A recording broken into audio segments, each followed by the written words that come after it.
Şimdi primitiflerde, ilkel kavimlerde bu libido olayı arttığı zaman kabilelerde, toplumlarda huzursuzluklar başlıyor. Huzursuzluklar başlayınca avcılarsa av işi aksıyor. Tarıma geçmişlerse tarımda problemler, aksaklıklar çıkıyor. Sonunda şu anki başbakanlar gibi, reis-i cumhurlar gibi o dönemin ileri gelen kabile reisleri, otoriteler yani. Ne yapsınlar? Cinsellik meselesini serbest bırakıyorlar. Bunu daha çok hayvanlar üzerine alırsak, hayvanlarda bu hala eski sistem devam ediyor. Yani hayvanlardaki o idiş edilme olayı da buna bağlı bir olay. Yani bir boğayı alıp çifte süremezsiniz. Mutlaka idiş edip, öküz haline getirip tarlada işinize koşmanız gerekir.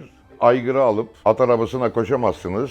Güdüsel sancıları tuttuğu zaman parlama denir ona. Parlar zapt edemezsiniz. İşte aynı şekilde bir kabilede bu iş serbest bırakılınca, herkes istediği gibi hareket edince, büyük bir doyumsal yaşayınca kabile rahatlıyor, gevşiyor.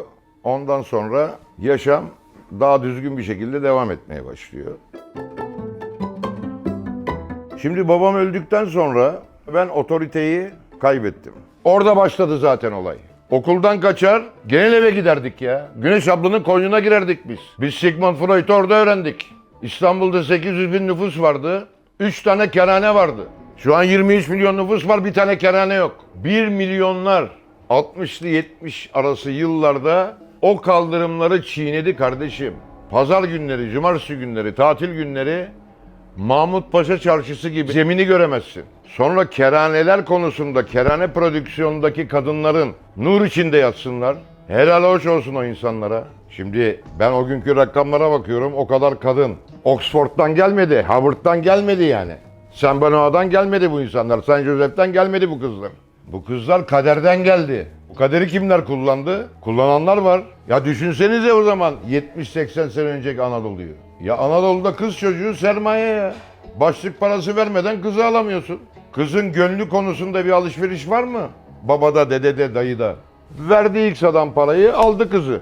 Peki bu kaostan kaçan, soluğu İstanbul'da alan kızlar Hülya olayım, Türkan olayım, Filiz olayım, Fatma olayım diye geldi. Kan davası, işte aileden kaçış, pederşahi düzenden kaçış, feodaliteden kaçış geldi. Burada yaşamını arıyor, yükselmeyi arıyor, artist olmaya meraklı, işte şarkıcı olmaya meraklı. Yalnız geldikleri tezgah o kadar ağır bir tezgah ki. Yeşilçam ya. Ben Yeşilçam'dan nefret ediyorum. Açık. O dönem yönetmenleri de fazla yönetmen kabul etmiyorum. Kusura bakmasınlar. Hala da şu anın medyasında, hala kanallarda artık gına geldi. Hala Yeşilçam filmlerini göstermeyin kardeşim ya. Sıkıldık. Türkan'dan, Hülya'dan artık gına geldi. Kaldırın, koymayın. Yeteri kadar anlamsız dizi yapıyorsunuz zaten. Koymayın ya. Ne oldu?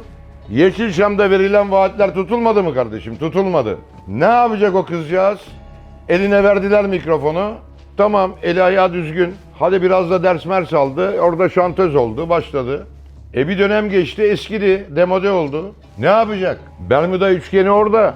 Yeşilçam hayali, gazinolar, gazinolara bağlı pavyonlar ve sonuç genel evler. Ya ilkokulda sen çocuklara cinsellik dersi ver ya. Ben nereden çıktım öğreneyim ben kardeşim. Nereden çıktım ben? Gökten mi indim ben? Anama soramadım ben bunu. Anadolu'da kaç çocuk anasına sordu, cevap aldı ya. Abi onun toplumsal yansıması işte bir ayda 45 kadın öldürülebiliyor İstanbul'da. Ha, geçen gün 3 arkadaşını alıyor, eski karısını takip ediyor, bir gün önce program yapıyor, biliyorsun olayı. 4 tane sap bir kadını kaçıramadılar, sonunda çıkardı, 7 tane mermi sıktı, öldürdü. Nedeni ne? Hadi bakalım şimdi. Aşk, sevgi, kıskançlık. Ben seni başkasına ayar etmem. Romeo Juliet, Kerem ile Aslı. Ferhat ile Şirin mi? Ne bu? Ne abi bu? En önemli eksiklik bence dişi erkek arasındaki diyalog bitti. Konuşma yok. Yani bu çocuklar artık cep telefonunla konuşuyor. Yani ilk cepler çıktığında ben bakıyordum, atölyede çocuk çalışıyor masada. Arkadaşı arka masada cepten arıyor filan.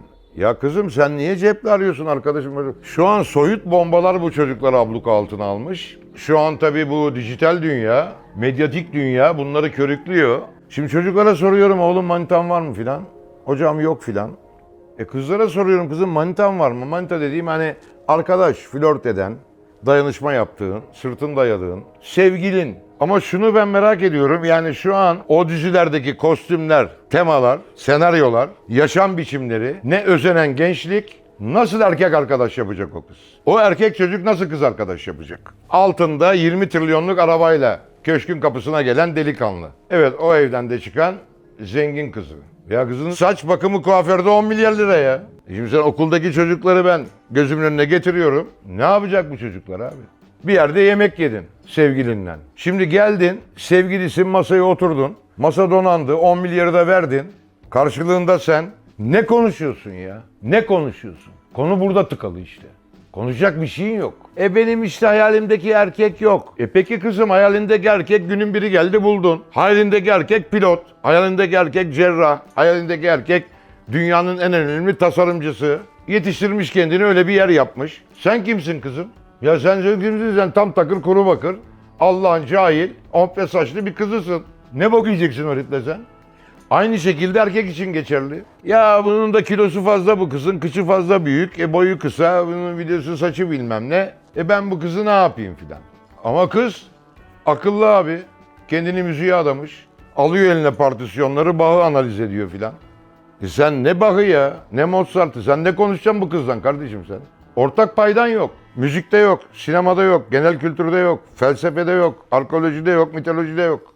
Gençlik kardeşlerim. Artık niye genç olduğunuzu, doyumun nerede olduğunu, mutluluğun nasıl geleceğini, yani bu bedavaya verilmedi. Yani dünyanın bence bir insana vaat edilmiş ve verilmiş en önemli organı abi. Beyin abi. Şimdi hiçbir konusu olmayan bir gençlik. Manitan var yok. Olsa ne olur ki? Farz et o iki genç işi ilerletti, yatağa girdi. Ne yapacaklar yatakta ya? Yanlarında bunlarla giriyorlar yatağa. Evet. Ben şu an yatağa cep telefonsuz giren adam düşünemiyorum Türkiye'de ya. Ya bıktık artık bunlardan ya. Kapatın bunları ya.